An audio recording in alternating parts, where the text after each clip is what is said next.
Assalamualaikum warahmatullahi wabarakatuh dan selamat sore.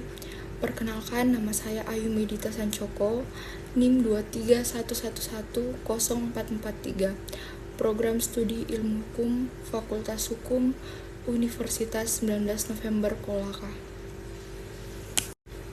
Baiklah, di sini saya akan menjelaskan tentang apa itu kompetensi dan apa itu kumulasi. Yang pertama yaitu kompetensi. Apa itu kompetensi? Kompetensi adalah kewenangan pengadilan untuk mengadili suatu perkara.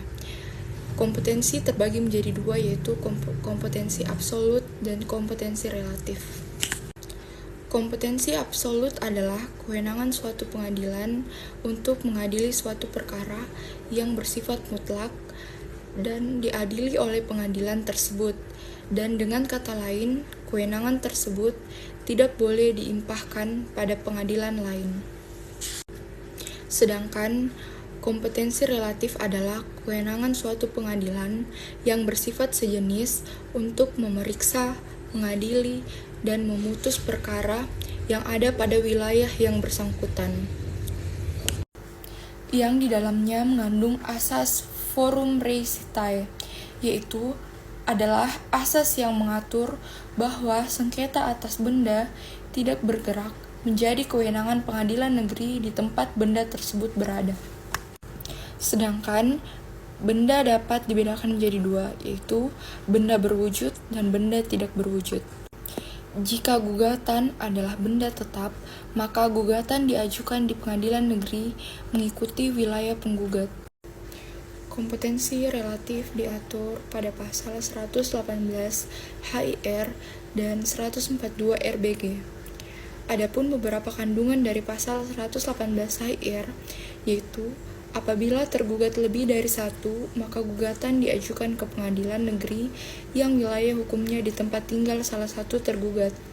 Yang kedua, jika tempat tinggal tergugat tidak diketahui, baik tempat tinggal yuridis atau tempat tinggal nyata, maka gugatan diajukan ke wilayah hukum yang tempat tinggal penggugat. Yang dimaksud tempat tinggal yuridis adalah tempat tinggal yang tertera di KTP, sementara tempat tinggal nyata adalah tempat tinggal yang sebenarnya dari tergugat.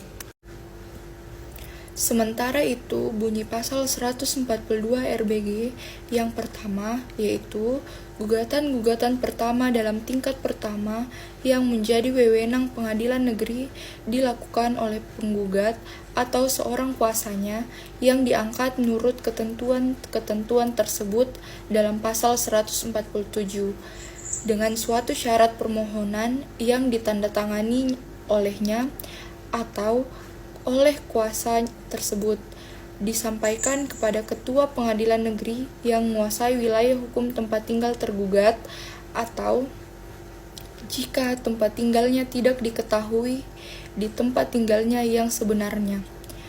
Yang kedua, dalam hal ada beberapa tergugat yang tempat tinggalnya tidak terletak di dalam wilayah satu pengadilan negeri, maka gugatan diajukan kepada ketua pengadilan negeri yang berada di wilayah salah satu di antara para tergugat, menurut pilihan tergugat, dalam hal para tergugat berkedudukan sebagai debitur penanggungnya. Sedangkan kumulasi gugatan, dalam gugatan pada umumnya ada dua pihak, yaitu penggugat dan tergugat. Dalam peradilan tertentu ada juga yang disebut pihak terintervensi. Masing-masing pihak umumnya terdiri dari satu orang, tetapi tidak menutup kemungkinan lebih dari satu orang.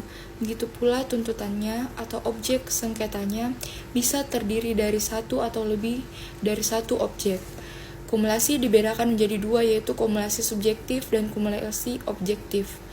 Yang pertama, kumulasi subjektif adalah kumulasi gugatan yang pihaknya terdiri lebih dari satu orang, subjek hukum, dan syarat mengajukan gugatan kumulasi subjektif yaitu harus ada hubungan atau relasi yang erat antara subjek yang satu dengan yang lainnya. Sedangkan kumulasi objektif adalah penggabungan beberapa tuntutan dalam satu perkara sekaligus, yang digabungkan adalah objek perkaranya. Namun, ada juga gugatan yang tidak boleh digabungkan, yaitu dalam hal gugatan besit. yang diatur dalam pasal 529 KUH Perdata.